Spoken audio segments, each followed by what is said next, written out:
예수님께서 언제 어디로 이 땅에 재림하실 것인지 아는 사람은 있다 없다? 없습니다. 그죠? 예수님께서 사도행전 1장에서 하시는 말씀이 그날과 그때는 아무도 모른다라고 말씀하시고 자기도 모른다라고까지 말씀하셨습니다. 예수님께서 언제 임하실지 우리는 잘 알지 못하지만 확실한 한 가지 사실은 그날이 점점 가까워지고 있다는 것이지요. 이 사실만큼은 어느 누구도 부인할 수 없을 것입니다. 마지막 날에 임할 징조에 관련한 예수님의 말씀을 근거로 보면 처처에 기근이 생기고 민족과 민족이 서로 나뉘어지고 또 처처에 지진이 일어나게 될 것이다 하는 그런 말씀을 합니다. 과학과 농업이 발달한 이런 시대에 살고 있지만 아직도 굶어서 죽는 사람들이 굉장히 많습니다. 아프리카나 이런 데 보면 또 우리 가까운 북한에도 마찬가지죠. 같은 땅덩어리인데 보면은 남한에는 농사가 잘 되고 북한에는 농사가 안 됩니다. 농사 기술이 부족해서 그런 것이 아니라 희한하게 하나님께서 그렇게 역사하시는 것이죠. 그런 걸 보면은 이 세상이 지금 예수님께서 오실 날이 가까워 오고 있구나 하는 그런 것을 우리가 알 수가 있습니다. 우리나라 기상청 발표에 보면 진도 2 이상 지진을 바탕으로 해서 연도별 발생한 횟수를 보면 80년대에는 연평균 한 15.7회, 연평균 15.7회 정도, 90년대에는 연평균 25.3회, 2000년대에는 43.4회, 2010년대 56회, 2020년대에는 약 61.7회 정도 될 것이다 추정을 하고 있습니다. 지진의 빈도수가 자꾸 늘어나고 있습니다. 이런 것을 보면 예수님께서 오실 날이 얼마 남지 않았구나 하는 것을 우리가 그쪽 알아차릴 수가 있죠. 이런 일들이 계속해서 일어나는 이 세상 속에서 우리는 과연 이 종말의 시대에 무엇을 바라보고 어떻게 살아가야 하는가 하는 것을 생각해 볼 필요가 있습니다. 사람들이 이 종말하면은 굉장히 큰 두려움을 느낍니다. 제가 고등학교 3학년 때 91년도에부터 본격적으로 사람들이 종말론에 대해서 굉장히 많이 관심을 가졌는데 그때 한창 떠들었던 선교 단체가 있었습니다. 기억나십니까? 다미 선교회. 우리 다미 선교에 대해 전혀 모르는 세대들도 있긴 하지만 이 다미 선교회가 난리가 났습니다. 그죠? 제가 고3 때 처음 예수님 믿었는데 어머니가 연구 깊이 있게 믿지 말라고 말씀하신 것 중에 한 이유가 뭐냐면 그런 사람들이 그때 나타났기 때문에 그렇게 말씀하셨습니다. TV에 보면 난리 나죠. 그죠? 찬양할 때 어떻게 합니까? 그냥 이렇게 안 합니다. 그죠? 와, 이럴 정도 합니다. 앉아서 찬양하는 것이 아니라 일어서도 찬양하고 그렇게 하면서 예수님께서 오실 날을 기대하면서 그날이 언제라고 이야기합니까? 92년 10월 28일에 예수님께서 재림하신다. 그렇게 이야기했습니다. 자, 92년 10월 28일에 재림을 하시니까 이 세상에 있는 직업이 필요 있습니까? 없습니까? 없죠. 이 세상에 돈이 필요 있습니까? 없습니까? 없습니다. 그래서 사람들이 어떻게 했냐면은 직업도 포기하고 거기에 안에 들어가서 살고 자기 재산 다 팔아가지고 남이성교에 다 헌납하고 하는 그런 일들을 했습니다. 그때 그 당시 남이성교의 교주였던 이장님 씨는 그 돈을 받아가지고 부동산에 투자했습니다. 부동산에 투자했단 말이 뭐예요? 이 사람은 예수님께서 오실 것을 알았다, 몰랐다? 몰랐다. 그날이 아니라고 확신했다. 그런 말입니다. 이런 종말론자들이 일어나게 되면 사람들 속에 어떤 생각이 드냐면 진짜 오시면 어떡하지? 하는 생각을 합니다. PD수첩에서 그날 이 사건을 방영을 했죠. 사람들이 정말로 휴거를 하는지 안 하는지 막 카메라를 가지고 막 했는데 아무런 일이 일어나지 않았습니다. 그때 잠 잘 주무셨습니까? 네. 이런 일들이 일어나게 되면 사람들 마음속에 불안한 마음이 생기는 겁니다. 그래서 혹시 그런 일이 일어나면 어떡하나 하는 그런 생각을 많이 가지게 되어 있죠. 자, 그렇다면 종말을 살아가고 있는 그리스도인들은 어떻게 삶을 살아가야 할 것인가. 오늘 본문의 첫 번째 부분에 보니까 아이들아 지금은 언제다? 마지막 때라 그렇게 이야기하고 있습니다. 뭐 한자로 이야기하면 종말 그렇게 이야기하고 있죠. 어떤 사람들은 말세지말 그렇게 말을 하기도 하는데 나이 드신 분들이 젊은이들이 올바로 살아가지 못하는 모습을 보면 어떻게 합니까? 아이고 말세요 말세 이런 말 하죠. 요즘은 이제 그런 말씀하시는 분들 많이 줄었긴 하지만 과거에 그렇게 말씀하신 분들이 참 많았습니다. 말세라고 이야기하는 이유가 뭐냐 하면 말세의 증세들이 어르신들을 보게 나타나는 거죠. 머리랑머리 없는 젊은이들이 일어나고 또 이상한 옷을 입고 이상한 머리를 하고 하는 그런 것들이 너무 급격하게 급변을 하니까 사람들 마음속에 야 이상이 종말이 오는 것은 아닌가 하는 그런 생각을 하는 겁니다. 이 마지막 때 이 종말이라는 것은 성경에서 말하는 종말이라는 것은 크게 두 가지를 이야기하는데 첫 번째는 예수님께서 정말로 오시기 마지막 직전을 종말 그렇게 이야기하기도 하고 이 마지막 때를 또 성경학자들은 많은 사람들이 어떻게 이야기하냐면 예수님께서 오시고 난 다음부터 예수님께서 다시 재림하실 그 기간까지를 다 종말의 기간이다 그렇게 보기도 합니다. 여기서 뭐 우리가 생각하기에는 성경을 가만히 살펴보면 그 두 가지를 다 포함하고 있죠. 예수님께서 나를 찌른 자들이 보리라 라고 말씀하셨는데 예수님께서 재림하시는 것을 볼 사람 사실은 없습니다. 그죠? 그런 거 보면은 예수님께서 전체 기간을 이야기하신다라고 볼 수가 있죠. 지금도 이 사람들이 그 마지막 때다 사도 요한이 이야기하고 있는데 이 마지막 때는 바로 그때다, 그 기간이다라고 말을 할 수 있습니다. 이때 나타나는 현상 중에 하나가 뭐냐 하면은 오늘 본문의 18절에 보면 적 그리스도에 대해서 이야기를 하고 있습니다. 적 그리스도라는 말은 그리스도를 대적한다 하는 그런 뜻입니다. 그리스도를 대적한다. 그러면 그리스도를 대적한다는 것은 대놓고 예수님 나는 사탄이다. 나는 사탄을 숭배한다. 그렇게 말하는 게 아니죠. 적 그리스도라는 것은 뜻이 물론 그리스도를 대적하는 자 하는 그런 뜻이지만은 이것을 풀이하면 이렇게 말할 수 있습니다. 그리스도를 사칭하여 그리스도의 이름을 사칭하여 그리스도 행세를 하는 자 이렇게 표현합니다. 현대 종교라는 월간지가 있습니다. 거기에 이제 현대 종교는 사이비 이단들을 이렇게 연구하고 그것을 계속해서 사람들한테 알리는 그런 잡지인데 이 현대 종교의 이단 연구소에 탁지원이라는 소장님이 계십니다. 아버지가 탁명환 씨이고 그 탁명환 씨를 이어서 둘째 아들이 탁지원 씨가 소장을 하고 있는데 이분이 얼마 전에 그 기독교 TV에 일반 TV에 나와서 이런 이야기를 했습니다. 중앙신문 방송에 나와서 이런 이야기를 했습니다. 우리나라에 지금 나는 예수다, 재림한 예수다라고 말하는 사람이 50명 정도 된대요. 50명. 많다고 좀 꽤 된다, 그죠? 대단한 나라인데. 전 세계 통틀어서 한 50명 되는 것 같습니다.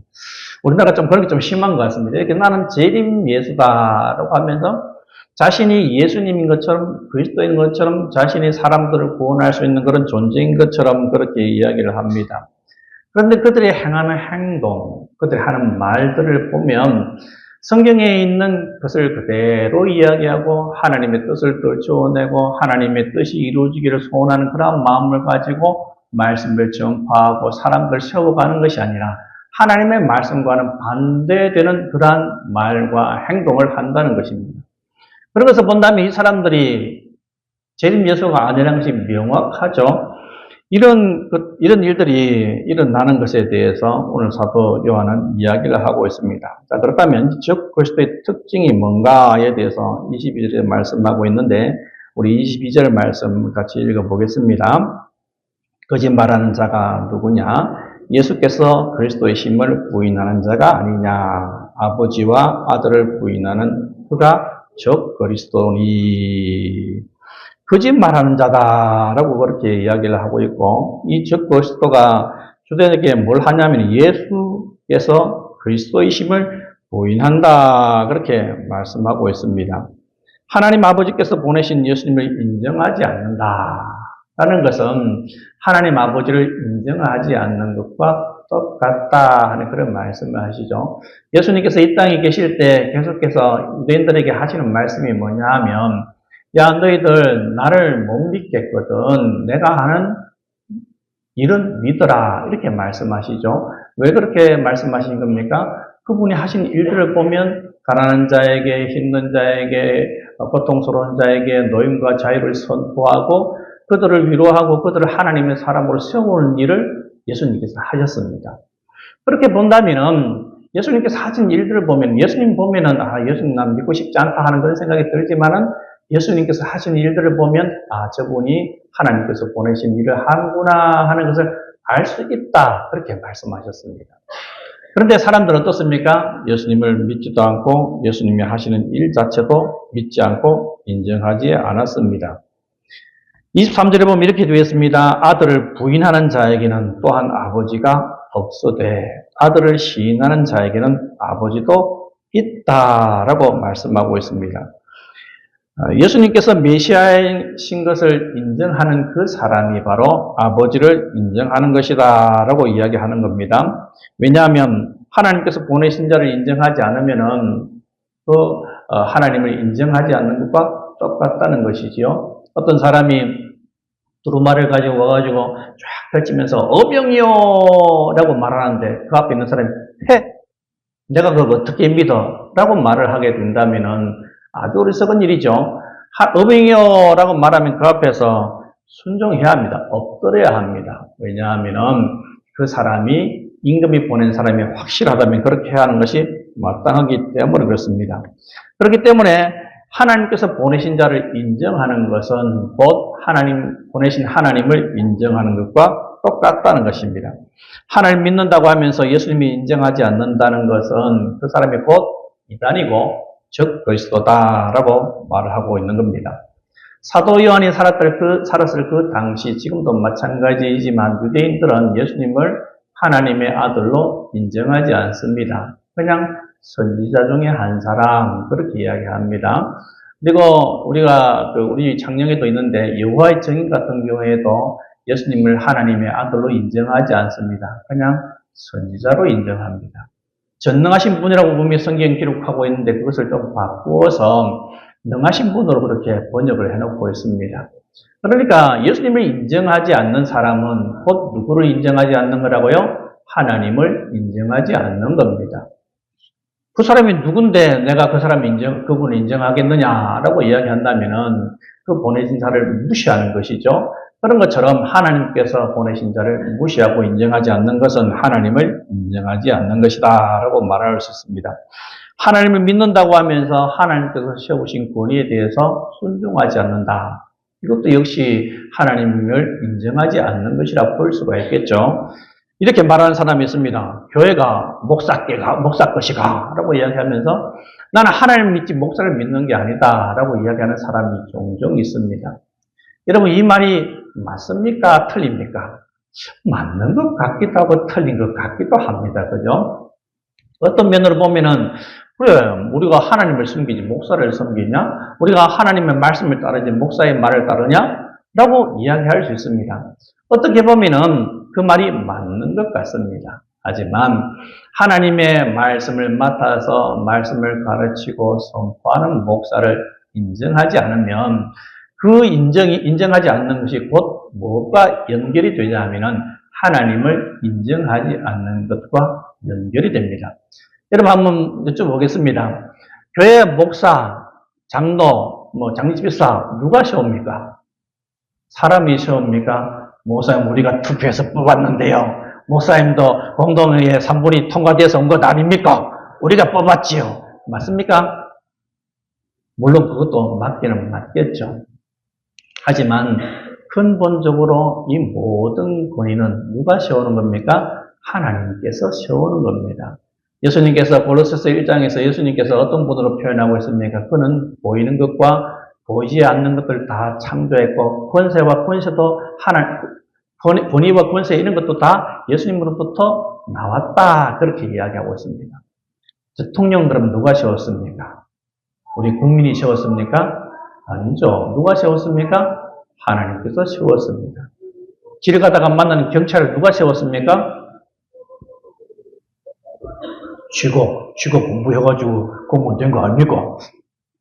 여러분 하나님께서 세우신 겁니다. 그렇다면 세우신 하나님께서 세우신 사람에 대해서 순종하고 그 사람의 말에 긍정한다는 것은 무엇을 의미합니까? 하나님을 인정한다는 뜻입니다. 경찰이 나한테 해준 게, 나라가 나한테 해준 게 뭐가 있는데 경찰이 왜 나를 잡아? 나 범칙금 안 낼 거야. 여러분, 이런 마음은 참 나쁜 마음입니다. 왜 그렇습니까? 그 사람을 누가 세웠다고요? 하나님께서 세웠습니다. 또 말할 것도 없이 교회에 있는 모든 직분도 하나님께서 세우셨습니다. 그렇기 때문에 제가 만약에 여기 앞에 서가지고 저를 믿으십시오. 하나님보다 저를 믿으십시오. 이렇게 말한다면 어떻게 됩니까? 끌어내려야 됩니다. 여러분 쫓아내시기 바랍니다. 하지만 하나님의 말씀을 바탕으로 해서 하나님의 말씀을 제대로 가르치고 선포하고 인도한다면 저를 따라주셔야 되고 당연을 따라주셔야 되고 제지키를 따라주셔야 합니다. 그게 바로 질서입니다. 그것이 바로 하나님께서 세우신 권위를 인정하는 것이고 하나님을 인정하는 것임을 잊지 마시기 바랍니다.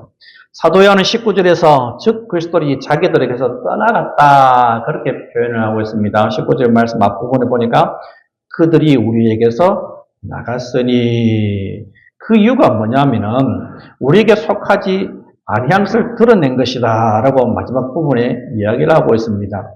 이 즉 그리스도가 우리에게서 나갔다 그렇게 표현하고 있는데 이 즉 그리스도는 어디에서 만들어지냐 하면은 교회 안에서 만들어집니다. 참 희한해요, 이게. 우리 몸속에 이제 암이 생기는데 이 암세포가 밖에서 들어왔습니까? 아니면 안에서 저절로 생겼습니까? 안에서 저절로 생깁니다. 그죠? 그런 것처럼 이 안에서 저절로 생긴 이 암이 커지고 세례를 확장하게 되면 이 암 때문에 사람이 죽기도 합니다. 그런 것처럼 이 이단이라는 것은 어디에서 나오냐면 갑자기 내가 돌을 닦다 보니까 하나님께서 이런 계시를 주셨다 하면서 그렇게 만들어진 것이 이단이 아닙니다. 그 사람들은 처음에 교회에 다니다가 교회에서 기도를 하다가 이상한 걸 받았다든지 다른 영향을 통하여서 그런 생각이 잘못된 생각이 들어와서 그 생각을 주장하여서 쫓겨나서 이단이 생기는 겁니다. 자, 이런 것처럼 이단은 교회 안에서 나오는 겁니다. 그래서 결국엔 어떻게 합니까? 이것이 점점 커져서 마치 암덩어리가 우리 몸을 지배하게 되면 우리를 죽게 만드는 것처럼 이 이단이 교회를 망가뜨리는 일을 합니다. 우리가 알고 있는 이단 중에서 혼자서 득도해서 이단의 교주가 된 사람은 없습니다. 교회의 영향을 받은 자들이 시작했다. 그렇게 볼 수 있습니다. 첫 교제가 아닌 자들은 이단 속에서 배워서 거기서 이단의 우두머리를 하기도 하지만은 결국에는 교회 안에서 나왔다라고 말을 할 수 있습니다. 그런데 왜 이단들이 이렇게 많을까? 비슷한 것 같은데 가만히 교리를 들어보면 하나님의 뜻에 위배되는 그런 말들을 주장들을 하거든요. 그런데 이 왜 이단들이 나온 것이 과연 좋은 것일까 나쁜 것일까? 물론 나쁜 것이죠, 그죠? 그런데 다른 측면에서 보면 이렇게 또 생각할 수도 있습니다. 우리가 믿고 있는 것이 진짜구나 하는 것을 우리가 알 수가 있습니다. 여러분, 그 명품들을 보면은, 명품이 나오면은 반드시 그 다음에 뭐가 나옵니까? 짝퉁이 나오죠. 좀 이제 유식한 말로 하면 가품이 나옵니다. 가품이. 이 가품들이 만들어지는데 이 짝퉁들이 만들어지는 이유가 무엇입니까?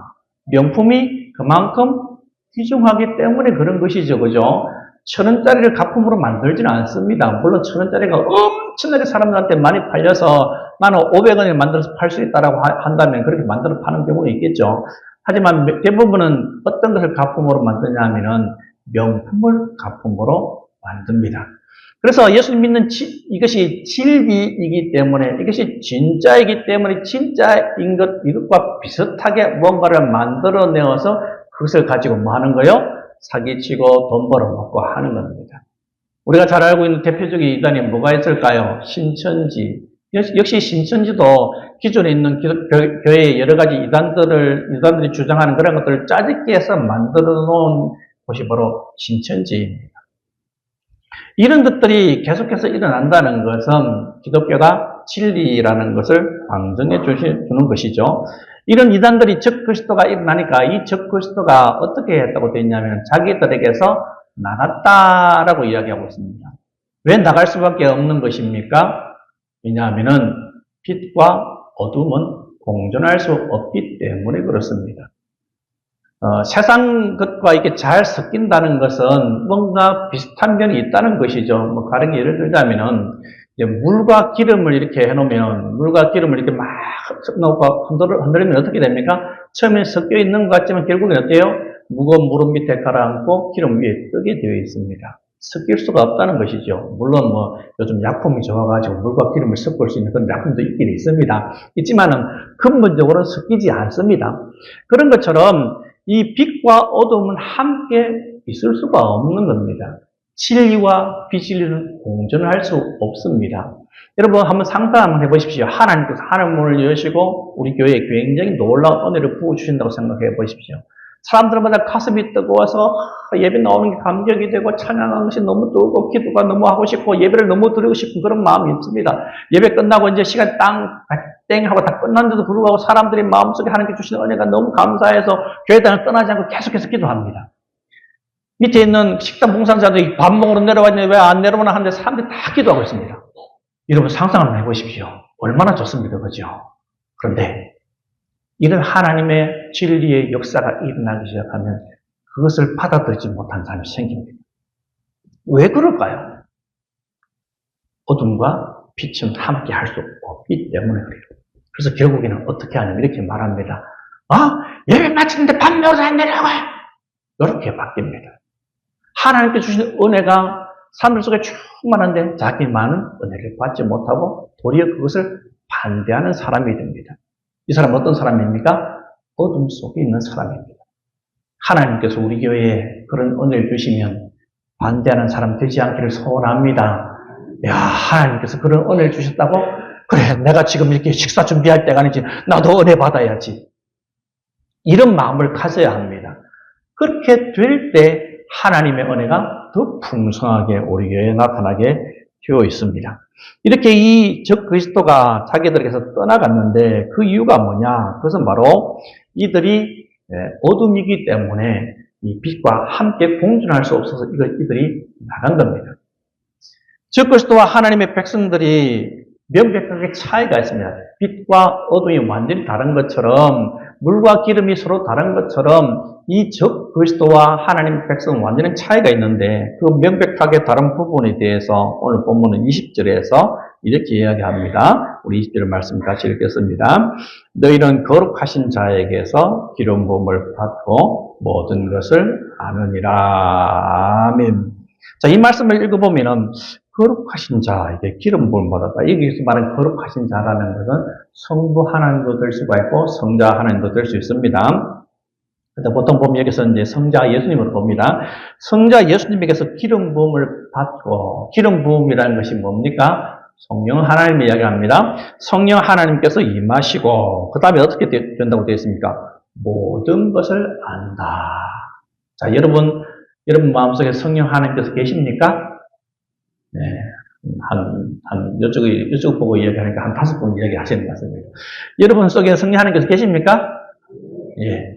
성령 하나님께서 우리 속에 계시다라는 것은 우리가 하나님 믿는 백성이 되었다는 뜻이죠. 그죠? 근데 오늘 본문에 보니까 뭐라고 되어 있냐면 모든 것을 안다고 말씀하고 있습니다.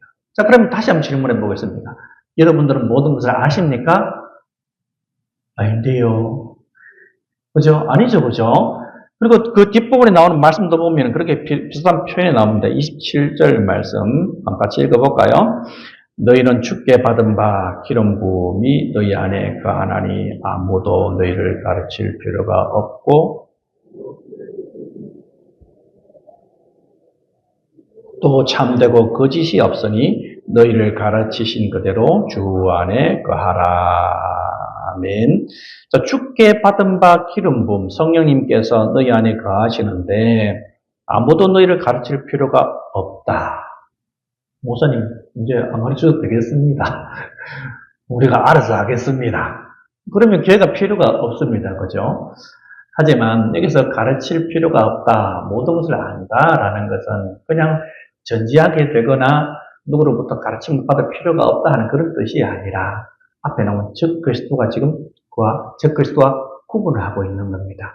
자, 모든 것을 안다라는 것은 뭐냐 하면, 그냥 이 세상에 있는 모든 지식을 안다는 말이 아니라, 즉, 그리스도와 다르게 누구를 확실하게 안다는 뜻일까요?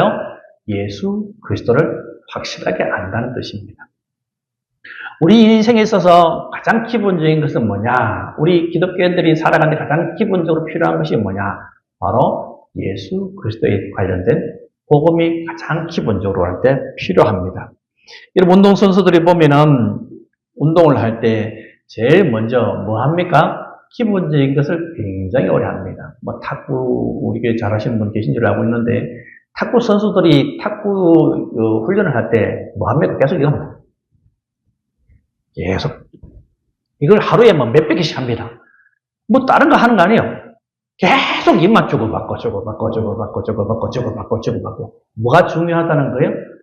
기본이 가장 중요하다는 겁니다. 악기 다루는 것도 마찬가지예요. 기본이 굉장히 중요합니다. 그런데 이 기본이 제대로 되어 있지 않으면 어느 정도 자기 실력이 있어서 그 실력 정도 성장할 수는 있지만 그 실력을 뛰어넘을 수가 없습니다. 왜 그렇습니까? 기본이 안 되어 있기 때문에 그렇습니다.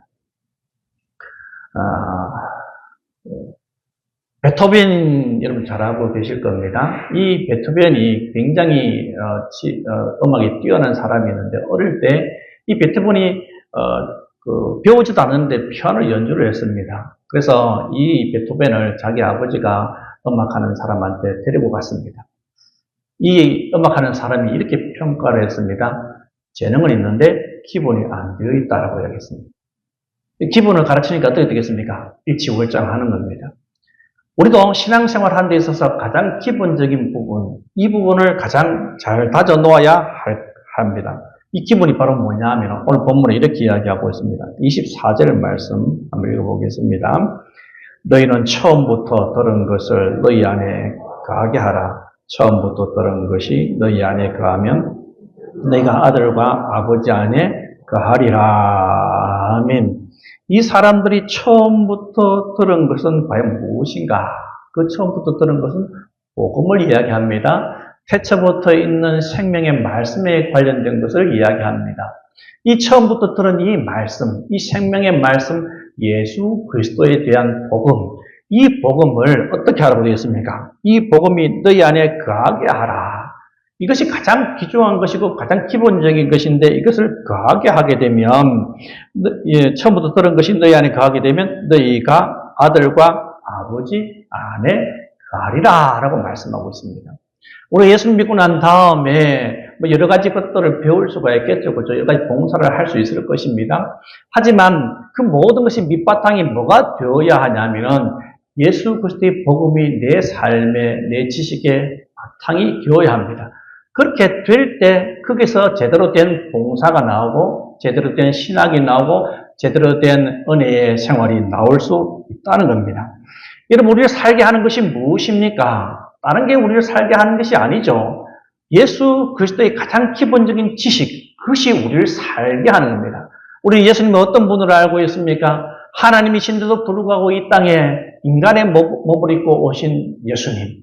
그리고 그분은 이 땅에 오셔서 어떤 일을 행하셨습니까? 가난하고 힘들고 소외된 자를 찾아가 주셔서 그들에게 힘이 되어주시고 능력이 되어주시고 병든 자를 고치시고 하나님 나라를 선포하시고 그리고 나중에 결국에는 피조물의 인간들한테 멸시와 조롱을 당하시고 죄 없으시지만 십자가에 달려 돌아가셨습니다. 누구 때문에 십자가에 달려 돌아가셨습니까? 우리 때문에 돌아가셨죠. 어떤 할머니가 교회를 나왔습니다. 며느리의 전도를 받아서 교회에 나왔는데 목사님이 이 할머니를 가르칩니다. 어머니, 예수님께서 누구 죄 때문에 돌아가셨습니까? 아이고, 우리 며느리 때문에 안 죽었습니까? 이렇게 이야기하더라고요. 자꾸 며느리가 기도할 때 우리 죄를 위해서 막 그렇게 기도하니까 그렇게 알아들은 며느리 때문에 죽은 게 아니죠. 누구 때문에 죽으셨습니까? 우리 자신, 내 하나를 위해서 예수님께서 십자가에 달려 죽으셨습니다.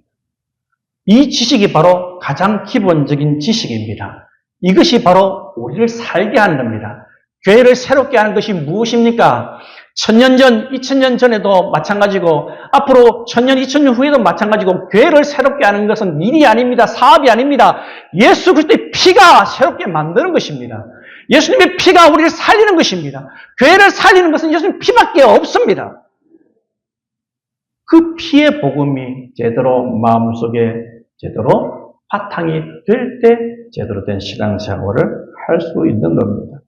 그래서 가장 기본이 되는 이 신앙을 바탕으로 해서 우리가 이루어질 것을 말씀하고 있는데 사도 바울은 골로새서에서 이런 말을 합니다. 제가 말씀을 읽어드려 보겠습니다. 골로새서 2장 7절에 그 안에 뿌리를 박으며 세움을 받아 교훈을 받은 대로 믿음에 굳게 서서 감사함을 넘치게 하라. 아멘. 교훈을 받은 대로 무슨 교훈이겠습니까? 바로 예수 그리스도의 복음을 이야기하고 있습니다. 갈라디아 교회에도 보면 가만히 들어온 형제들이 있었습니다. 갈라디아서는 작은 로마서 그렇게 이야기도 합니다. 이 갈라디아 교회에 이 가만히 들어온 형제가 있는데 이 가만히 들어왔다는 말의 원어상의 뜻이 뭐냐면 몰래 무언가를 훔치기 위해서 들어왔다 하는 그런 뜻이 있습니다. 뭘 훔치러 들어왔을까요?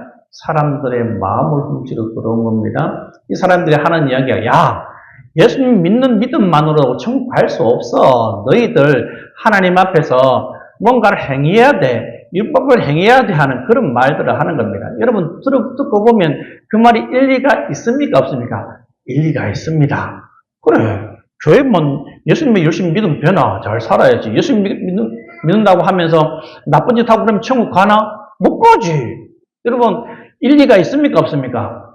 있죠. 저 사람은 교회 예수님 믿는다고 하는데 저봐 거짓말 저거 진짜 저봐 다른 사람 사기 쳐먹는 거 봐. 우와 저 천국 못 가지. 여러분 어떻게 보면 그 말이 맞는 말이기도 하지만 또 틀린 말이기도 합니다. 우리가 구원 얻는 것은 무엇 때문에 구원 얻습니까? 예수님 믿는 믿음 때문에 구원 얻는 겁니다. 예수님께서 나를 위해 십자가에 달려 돌아가셨다는 이 사실이 우리를 구원 얻게 만드는 겁니다. 그것을 믿으면 천국 갈 수 있습니다. 그런데 이 갈라디아 교회에 가만히 들어온 형제들이 그 집 복음에 대해서 계속해서 이야기하는데 뭐라고 그걸 이야기하니까 사도 바울이 이렇게 표현하고 있습니다. 갈라디아 1장 6절에 보니까 그리스도의 은혜로 너희를 부르신 이를 이같이 속히 떠나 다른 복음을 따르는 것을 내가 이상히 여기노라 이렇게 말하고 있습니다.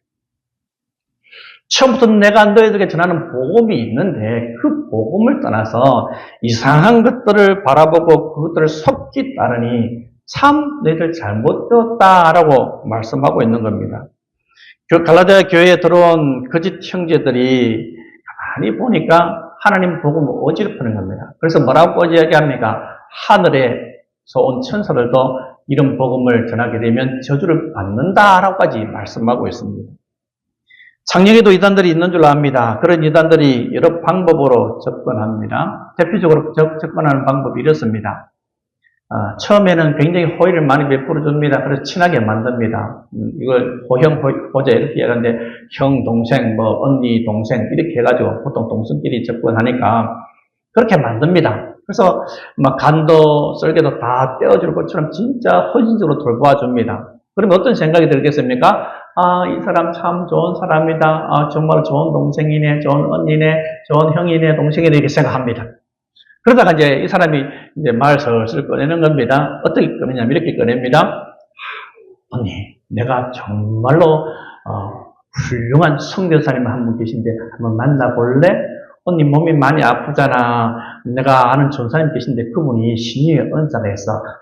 같이 한번 가봐. 이렇게 말하면 그렇게 신뢰를 얻었기 때문에 신뢰 관계를 형성했기 때문에 이 사람의 말을 듣고 믿고 갑니다.